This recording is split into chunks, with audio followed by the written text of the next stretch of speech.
தமிழக சட்டமன்ற பொதுத் தேர்தல் ஏற்பாடுகள் தீவிரம். தலைமை தேர்தல் ஆணையர் தலைமையில் இன்று ஆய்வு.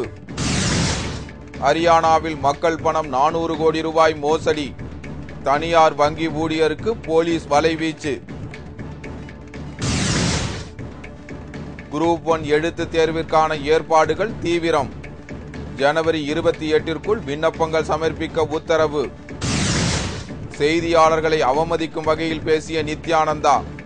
கண்டனம் தெரிவித்து செய்தியாளர்கள் வெளிநடப்பு.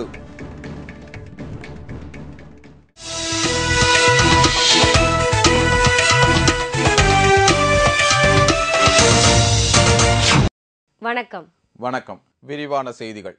தமிழகத்தில் அடுத்த ஆண்டு மே மாதம் நடைபெறவுள்ள சட்டமன்ற பொதுத் தேர்தல் தேதி உள்ளிட்ட விவகாரங்கள் குறித்து ஆலோசனை நடத்த தலைமை தேர்தல் ஆணையர் குரேஷி இன்று சென்னை வரவுள்ளார்.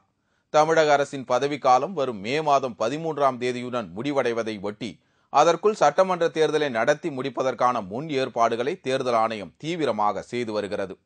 இந்நிலையில் நடைபெறவுள்ள சட்டமன்ற தேர்தல் குறித்து அங்கீகரிக்கப்பட்ட தேசிய மற்றும் மாநில கட்சிகளின் பிரதிநிதிகள், தேர்தல் அதிகாரிகள், உயர் காவல்துறை அதிகாரிகளுடன் ஆலோசனை நடத்துவதற்காக தலைமை தேர்தல் ஆணையர் குரேஷி இன்று சென்னை வரவுள்ளார்.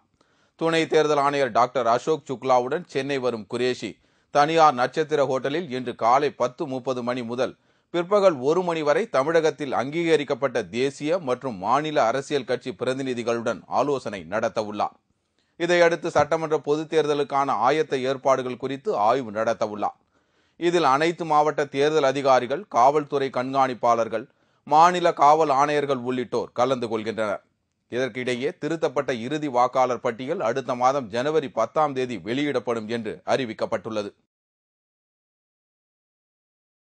ஹரியானா மாநிலம் குர்கான் நகரில் தனியார் வங்கியில் மக்களின் பணம் 400 கோடி ரூபாயை மோசடி செய்த ஊழியரை காவல்துறையினர் தீவிரமாக தேடி வருகின்றனர். குர்கான் நகரில் உள்ள சிட்டி வங்கி கிளையில் வாடிக்கையாளர்கள் செலுத்தும் பணம் அவர்களது கணக்கில் இருந்து வேறு கணக்கிற்கு மாற்றப்படுவதாக புகார் எழுந்தது. இது தொடர்பாக சிட்டி வங்கி காவல்துறையில் கொடுத்த புகாரை அடுத்து போலீசார் தீவிர விசாரணையை மேற்கொண்டனர். இந்த விசாரணையை சிவராஜ் பூரி என்ற வங்கி ஊழியர் இந்த மோசடியில் ஈடுபட்டிருந்தது கண்டுபிடிக்கப்பட்டது. வங்கியில் கவர்ச்சிகரமாக திட்டங்கள் இருப்பதாக முதலீடு செய்த வாடிக்கையாளர்களின் பணத்தை சிவராஜ் பூரி மோசடி செய்தது கண்டுபிடிக்கப்பட்டதாக போலீஸ் அதிகாரிகள் தெரிவித்தனர். மேலும் இந்த மோசடி குறித்து வங்கியின் அதிகாரிகளுக்கு தகவல் தெரிவிக்கப்பட்டது. பொது மற்றும் தனியார் வங்கி மற்றும் பங்கு சந்தை உள்ளிட்ட பொருளாதார விவகாரங்களை கண்காணிக்கும் செபியின் நோட்டீஸை போல போலியான ஒன்றை தயாரித்து சிவராஜ் பூரி வாடிக்கையாளர்களை ஏமாற்றியது தெரியவந்தது.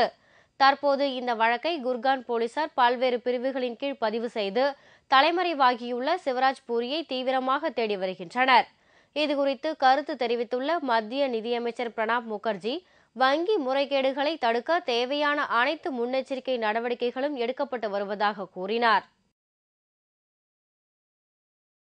தமிழகத்தில் காலியாக உள்ள துணை ஆட்சியர், காவல் துணை கண்காணிப்பாளர் பணியிடங்களை நிரப்புவதற்கான தேர்வு குறித்த அறிவிப்பை தமிழ்நாடு பணியாளர் தேர்வாணையம் வெளியிட்டுள்ளது. தமிழக அரசில் பணியாற்றும் ஊழியர்களை தமிழ்நாடு பணியாளர் தேர்வாணையம் மூலம் தேர்ந்தெடுப்பது வழக்கம். இதன்படி தமிழகத்தில் காலியாக உள்ள 56 துணை வட்டாட்சியர் பதவியிடங்களும், 29 காவல் துணை கண்காணிப்பாளர் பதவியிடங்களுக்கும், 28 வணிக வரித்துறை உதவி ஆணையர் பணியிடங்களுக்கும் மற்றும் மாவட்ட பதிவாளர், ஊரக வளர்ச்சி உதவி இயக்குநர் பதவியிடங்களுக்கு தேர்வு நடத்த தமிழ்நாடு பணியாளர் தேர்வாணையம் திட்டமிட்டுள்ளது. குரூப் 1 பிரிவில் இடம் பிடித்துள்ள இந்த பணியிடங்களுக்கான முதல்நிலை தேர்வு வரும் மே மாதம் 22ஆம் தேதி நடைபெறும் என்றும், இதற்கான விண்ணப்பங்கள் தமிழகம் முழுவதும் உள்ள அனைத்து தலைமை தபால் நிலையங்களில் கிடைப்பதற்கான ஏற்பாடுகள் செய்யப்பட்டுள்ளதாகவும் தமிழக அரசு தெரிவித்துள்ளது. வரும் ஜனவரி மாதம் 28ஆம் தேதிக்குள் பூர்த்தி செய்யப்பட்ட விண்ணப்பங்களை விண்ணப்பிக்க வேண்டும் என்று அறிவுறுத்தப்பட்டுள்ளது. பட்டப்படிப்பு படித்த 30 வயதிற்கும் உட்பட்டவர்கள் இந்த தேர்வுக்கு விண்ணப்பிக்க தகுதி நிர்ணயிக்கப்பட்டுள்ளது. அதே நேரத்தில் தாழ்த்தப்பட்ட, பழங்குடியினர், பிற்படுத்தப்பட்ட மற்றும் மிகவும் பிற்படுத்தப்பட்ட பிரிவினர் ஆகியோருக்கு 5 ஆண்டுகள் வயது வரம்பு சலுகை வழங்கப்பட்டுள்ளதாக தமிழ்நாடு பணியாளர் தேர்வாணையம் தனது அறிவிப்பில் தெரிவிக்கப்பட்டுள்ளது. பாலியல் சர்ச்சையில் சிக்கிய போலி சாமியார் நித்யானந்தா திருவண்ணாமலையில் செய்தியாளர்களை அவமதிக்கும் வகையில் பேசியதற்கு கண்டனம் தெரிவித்து செய்தியாளர்கள் வெளிநடப்பு செய்தனர். திருவண்ணாமலையில் பிறந்த ராஜ்குமார் என்ற இளைஞர் நித்யானந்தா சாமியாராக மாறி ஏராளமான சீடர்களையும் பெண் சீடர்களையும் சேர்த்து பணம், புகழ் என்று செல்வாக்குடன் வாழ்ந்து வருகிறார். இந்நிலையில் பெங்களூரில் ஆசிரமம் அமைத்துள்ள நித்யானந்தா நடிகை ரஞ்சிதாவுடன் நெருக்கமாக இருந்த காட்சிகள் தொலைக்காட்சிகளில் ஒளிபரப்பப்பட்டது. இதையடுத்து அவர் இமாச்சல பிரதேசத்துக்கு தப்பி சென்று தலைமறைவாகிவிட்டார். அதன்பின் அவரை கைது செய்த காவல்துறையினர் பெங்களூர் சிறையில் அடைத்தனர். பின்னர் ஜாமீனில் வெளியில் வந்துள்ள நித்யானந்தா அந்த விவகாரத்திற்கு பிறகு வெளியூர்களுக்கு செல்லவில்லை. இந்நிலையில் தனது 34வது பிறந்தநாளை கொண்டாட திருவண்ணாமலைக்கு வந்த அவருக்கு எதிராக இந்திய மாதர் சங்கம், இந்திய ஜனநாயக வாலிபர் சங்கம் மற்றும் முற்போக்கு எழுத்தாளர் சங்கம் ஆகியவை சார்பில் கருப்பு கொடி காட்டும் ஆர்ப்பாட்டம் நடைபெற்றது. இதையடுத்து நேற்று மாலை 4 மணி அளவில் கிரிவல பாதையில் உள்ள தனது ஆசிரமத்தில் பக்தர்களுக்கிடையே நித்யானந்தா சொற்பொழிவாற்றினார். இதன் பின்னர் செய்தியாளர்களை சந்திப்பதாக தெரிவித்ததை அடுத்து செய்தியாளர்கள் அங்கு காத்துக் கொண்டிருந்தனர். சொற்பொழிவு முடிந்த பின்னர் அவரை சுற்றியிருந்தவர்களின் முன்னிலையில் செய்தியாளர்களின் கேள்விக்கு பதிலளித்த நித்யானந்தா செய்தியாளர்களை அவமதிக்கும் வகையில் அவதூறாக பேசினார். இதற்கிடையே நித்யானந்தாவின் பாதுகாவலர்கள் என்ற பெயரில் ஒரு சிலர் செய்தியாளர்களுக்கு கொலை மிரட்டல் விடுத்ததை அடுத்து அது குறித்து நித்யானந்தாவிடம் செய்தியாளர்கள் புகார் தெரிவித்தனர். அப்போது செய்தியாளர்களை மீண்டும் நித்யானந்தா அவதூறாக பேசியதை அடுத்து அவரை கண்டித்து அனைத்து பத்திரிகையாளர்கள் வெளிநடப்பு செய்தனர். பாலியல் குற்றம் சுமத்தப்பட்ட நித்யானந்த சுவாமி சத்சங்கத்தை நடத்துவதற்காக இன்று திருவண்ணாமலைக்கு வந்தார். நீதிமன்றத்தால் குற்றவாளி என அறிவிக்கப்பட்டிருக்கிற ஒருவர் சத்சங்கம் நடத்த வருவதற்கு திருவண்ணாமலை மக்களின் சார்பில் எதிர்ப்பு தெரிவிப்பதற்காக கருப்பு கொடி ஆர்ப்பாட்டத்தை கோவில் முன்பாக நடத்தினோம். தமிழ்நாடு முற்போக்கு எழுத்தாளர் சங்கம், இந்திய ஜனநாயக வாலிபர் சங்கம், மாதர் சங்கம் உள்ளிட்ட பல்வேறு அமைப்புகள் சேர்ந்து இந்த போராட்டத்தை நடத்தினோம். மகாராஷ்டிரா மாநிலத்தில் பிரான்ஸ் நாட்டு உதவியுடன் புதிய அணு மின் நிலையம் அமைக்கப்பட உள்ள பகுதி நிலநடுக்கம் அபாயம் உள்ள பகுதி என்று டாடா சமூக அறிவியல் மையம் தனது ஆய்வு அறிக்கையில் தெரிவித்துள்ளது. மகாராஷ்டிரா மாநிலத்தின் ரத்னகிரி மாவட்டத்தில் உள்ள ஜித்தாப்பூரில் பிரான்ஸ் நாட்டின் உதவியுடன் புதிதாக அணுமின் நிலையம் அமைக்க திட்டமிடப்பட்டுள்ளது. இந்நிலையில் ஜித்தாப்பூரில் பகுதியில் அதிக அளவில் நிலநடுக்கம் ஏற்படக்கூடிய ஆபத்து உள்ளதாக டாடா அறிவியல் மையத்தின் விஞ்ஞானி ஒருவர் தனது ஆய்வு அறிக்கையில் தெரிவித்துள்ளார். அணுமின் நிலைய திட்டத்திற்காக சுமார் 968 ஹெக்டேர் நிலம் கையகப்படுத்தப்பட உள்ள நிலையில் இங்கு வரவுள்ள இந்த திட்டத்தால் சுற்றுச்சூழல் வளர்ச்சி வெகுவாக பாதிக்கப்படும் என்றும் நிலநடுக்கம் ஏற்படக்கூடிய 4வது மண்டல அபாய பகுதிக்குள் ஜெய்தாப்பூர் கிராமம் இருப்பதாக அந்த ஆய்வு அறிக்கையில் குறிப்பிடப்பட்டுள்ளது. இதற்கு மறுப்பு தெரிவித்த தேசிய அணுமின் கழகம் புதிய அணுமின் நிலையம் அமைய உள்ள இடத்தை சுற்றியுள்ள 5 கிலோமீட்டர் பகுதி எந்தவித புவியியல் பாதிப்புகளும் ஏற்படாத பாதுகாப்பான இடம் என்று தெரிவித்துள்ளது. இதற்கிடையே இந்த சர்ச்சையில் அமைதி ஏற்படுத்த மாநில அரசு தீவிரமாக ஈடுபட்டு வருவதாகவும் பாதுகாப்பற்ற சூழலில் அணுமின் நிலையம் அமைய மகாராஷ்டிரா அரசு அனுமதிக்காது என்றும் முதலமைச்சர் பிரதீப்ராஜ் சவான் தெரிவித்துள்ளார்.